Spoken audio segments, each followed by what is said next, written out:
regarded by many as, if not the most authoritative, then certainly a most authoritative textual expert in the area of Islam and forensic investigations and all these things. He is currently at Hartford after many years, I think 20 at Temple, and various other universities before that, even a stint in Canada.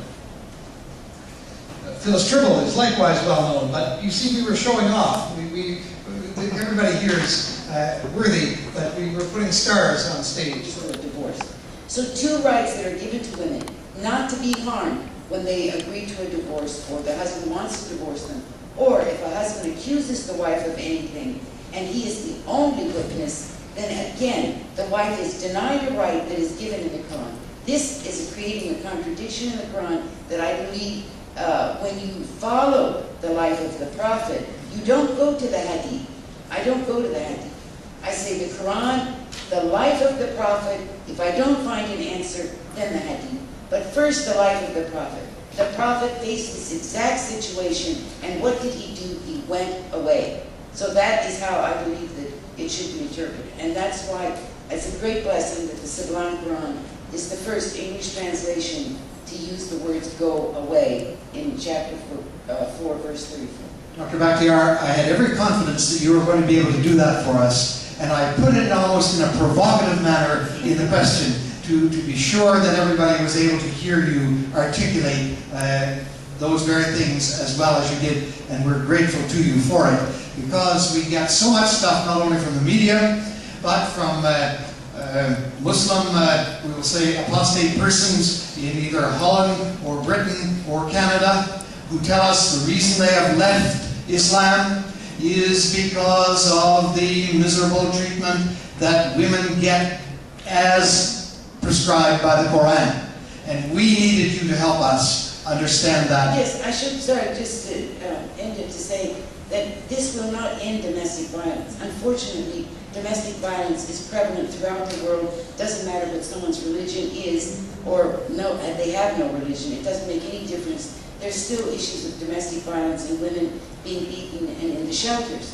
But the problem with this is that it's done in the name of God. And that's what it has to be. I have a brief comment and a question to my dear sister.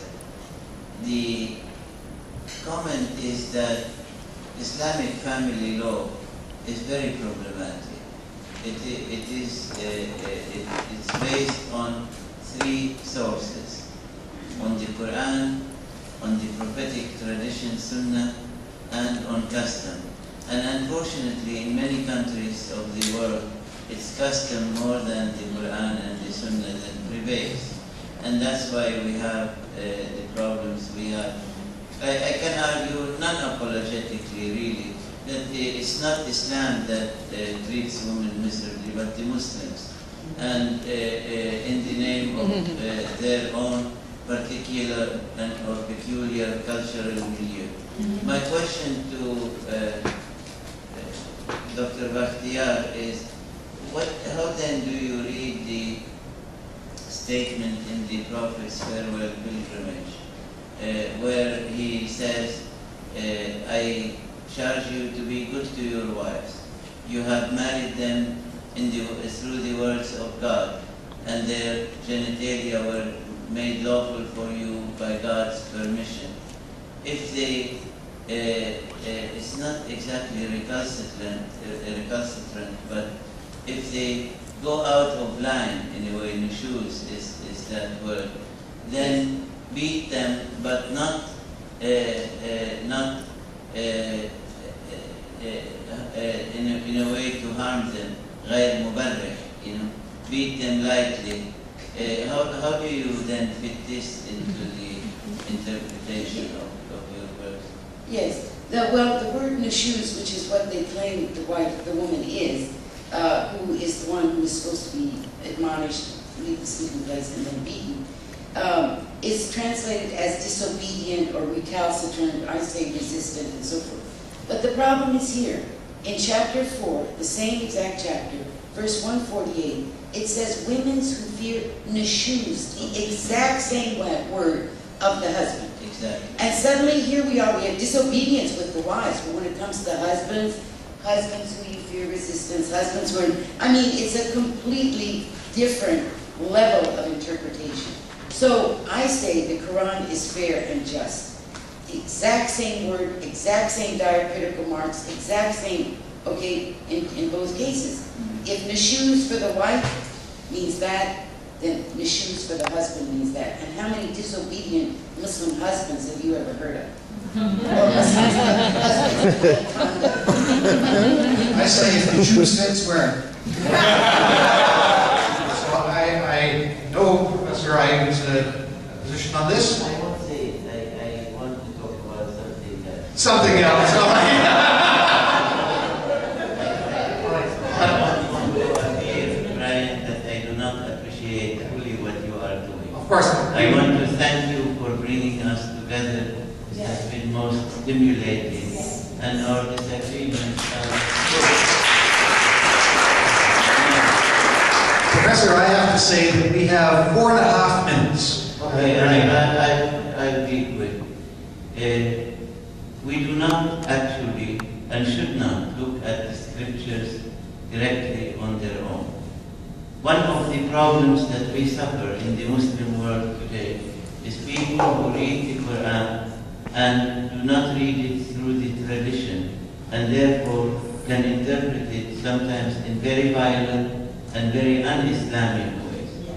And that happens, the same thing with the Armageddon evangelicals, who read the Armageddon battle and make it dominate the scene, and all the teachings of Christ about loving the enemy and turning the other cheek goes to the birds. The same thing with Judaism. We do not know the Torah from Judaism. We know the Torah through the Mishnah, through the Talmud, through the whole tradition of Judaism. Again, what we need is a way to appreciate and understand who we are and the other, not by trying to include the other in our own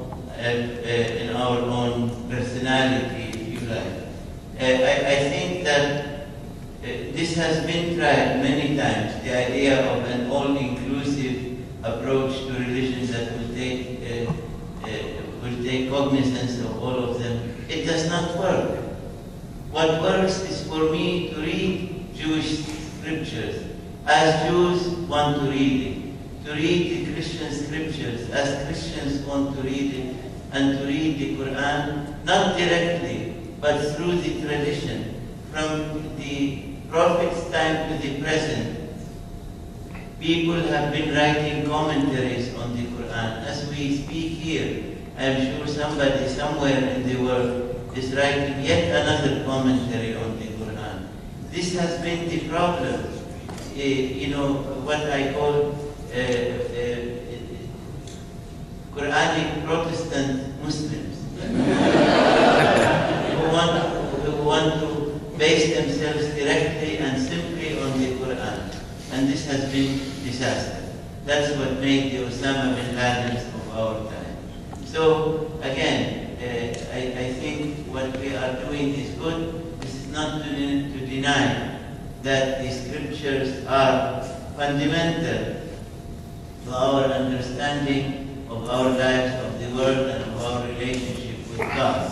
But we have to look at the scriptures as within the tradition of each of the communities. And that would not lend itself to one volume. The Talmud alone is 24 volumes. It's going to be a thick book if we try to do it that way. Thank you so much, Professor Ayoub.